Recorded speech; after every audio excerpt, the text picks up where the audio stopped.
ज्ञान यज्ञ की इस अनोखी कक्षा में आपका स्वागत है। मैं हूं आरती। चलिए शुरू करते हैं आज का अध्याय। टैली के इस अध्याय में हम सीखेंगे ट्रांजैक्शंस की एंट्री कैसे करें, यानी हाउ टू एंटर ट्रांजैक्शंस। एक बार आपको फिर ध्यान दिला दें, ट्रांजैक्शन एंट्री करने के पहले फीचर्स के अंतर्गत अकाउंटिंग फीचर्स में जितने भी फीचर्स हैं उसमें से अलाउ इनवॉइसिंग फीचर को छोड़ करके बाकी सारे फीचर्स आप बंद कर दें। इस बारे में हम आपको टैली के पार्ट 20 में भी समझा चुके हैं। आइए अब हम देखते हैं हमारा अगला ट्रांजैक्शन। अगला ट्रांजैक्शन हमारा हुआ है 16 अप्रैल को, जिसमें कार्यालय के लिए फर्नीचर खरीदा 5,000 रुपये का। और जैसा कि हमने आपको पहले बताया था, ये जो खरीद है वो परचेज नहीं है, ये कार्यालय के उपयोग के लिए फर्नीचर खरीदा है, इसलिए ये फर्नीचर अकाउंट में जाएगा। और कैश खरीदा इसलिए कैश अकाउंट में। और ये फर्नीचर अब हमारी संपत्ति के रूप में काम में आएगा, इसलिए ये रियल अकाउंट के अंदर आएगा।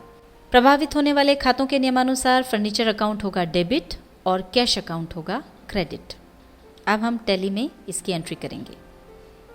अब यहाँ पर जैसा कि हमने आपको बताया था कि ये परचेस नहीं है, बल्कि संपत्ति के रूप में बिज़नेस को सुचारू रूप से चलाने के लिए खरीद हुई है। बिज़नेस से पैसा गया है, इसके लिए पेमेंट हुआ है, तो ये जाएगा पेमेंट वाउचर में। F5 की हम प्रेस करेंगे। अब यहाँ पर डेबिट होगा फर्नीचर अकाउंट, ये हमने ले लिया। 5,000 रुपीज़ यहाँ पर डाल दिया। क्रेडिट होगा कैश अकाउंट, ये 5,000 अपने आप आ गया। डेट हम चेंज कर दें, ये 16 अप्रैल आ गई है, एंटर प्रेस कर दें, डेट चेंज हो गई। नरेशन पे आ जाएं। नरेशन हमने लिख दिया bought furniture for cash, enter press कर दें। एंटर प्रेस करके इसे एक्सेप्ट कर लें। आइए अब हम देखते हैं हमारा अगला ट्रांजैक्शन। 19 तारीख को रमेश को नगद वेतन दिया 3,000 रुपये। यहाँ पर दो अकाउंट्स जो प्रभावित हो रहे हैं वो है, एक तो चूँकि सैलरी दी है इसलिए सैलरी अकाउंट, और कैश में दी है इसलिए कैश अकाउंट। ये दोनों अकाउंट्स आते हैं नॉमिनल अकाउंट और रियल अकाउंट के अंतर्गत। और इनके जो नियम हैं उनके नियमानुसार सैलरी अकाउंट यहाँ पर डेबिट होगा और कैश अकाउंट क्रेडिट होगा। अब हम चलते हैं टैली पर। जैसा कि हमने आपको पहले बताया था कि बिज़नेस में से अगर कोई पेमेंट किया जा रहा है तो वो पेमेंट वाउचर में आता है। तो ये चूँकि सैलरी दी जा रही है, बिज़नेस में से पैसा जा रहा है, तो ये भी पेमेंट के अंतर्गत आएगा। इसे पेमेंट वाउचर में ही हम इसकी एंट्री करेंगे। सबसे पहले हम यहाँ पर डेट हमारी चेंज कर दें। 19 तारीख का हमारा ट्रांजैक्शन है। F2 की प्रेस की, यहाँ पर हम 19 तारीख डाल देंगे।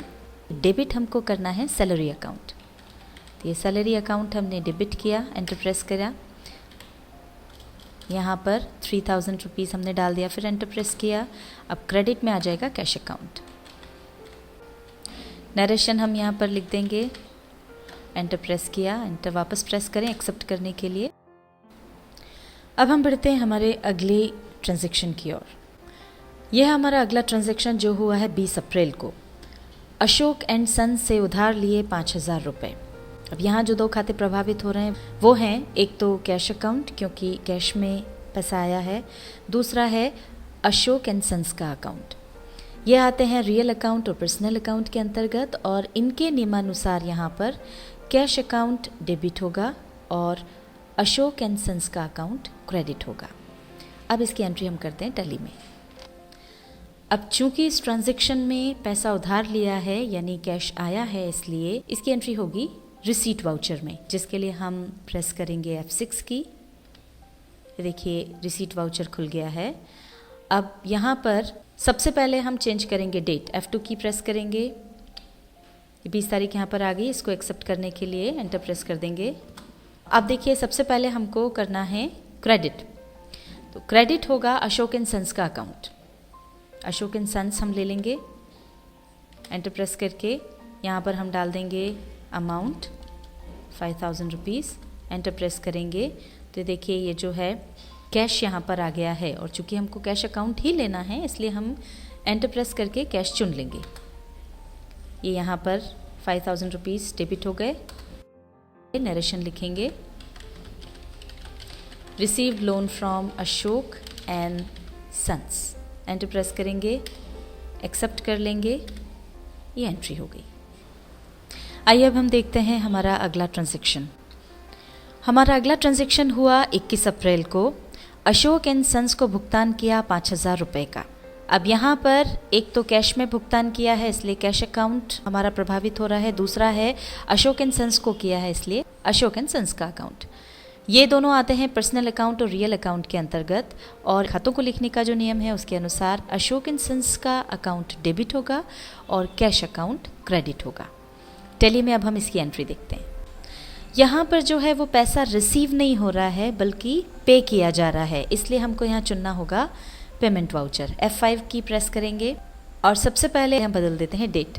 F2 की प्रेस करें। यहाँ पर ये 21 तारीख आ गई है, इसको एक्सेप्ट करने के लिए हमने एंटर प्रेस किया, ये डेट हमारी चेंज हो गई। डेबिट होगा अशोक एंड सन्स का अकाउंट 5,000 रुपीज़ हमने अमाउंट डाल दिया। क्रेडिट कर देंगे कैश अकाउंट और अब नरेशन पे आ जाएंगे। कैश पेड नरेशन हमने लिख दिए, एंटर प्रेस किया और अब इसको एक्सेप्ट कर लिया एंटर प्रेस करके। अब हम देखते हैं हमारा अगला ट्रांजैक्शन।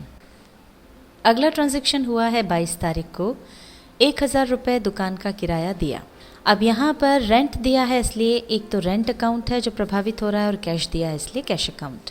ये दोनों नॉमिनल अकाउंट और रियल अकाउंट के अंतर्गत आते हैं और इनके नियमानुसार रेंट अकाउंट डेबिट होगा और कैश अकाउंट क्रेडिट होगा। अब हम चलते हैं टैली पर। यहाँ पर पेमेंट वाउचर की विंडो हमारी खुली हुई है और चूँकि हमने रेंट दिया है यानी पेमेंट किया है इसलिए ये पेमेंट वाउचर के अंतर्गत ही इसकी एंट्री होगी। सबसे पहले हम चेंज करेंगे डेट। F2 की प्रेस करेंगे। ये यहाँ पर 22 तारीख आ गई है, इसको एक्सेप्ट कर दें और अब यहाँ पर डेबिट होगा रेंट अकाउंट। अमाउंट हमने डाल दिया 1,000 रुपये। क्रेडिट होगा कैश अकाउंट। नरेशन हमने लिख दिया, एंटर प्रेस करें, फिर एंटर प्रेस करें, एक्सेप्ट कर लें और ये हो गई हमारी एंट्री।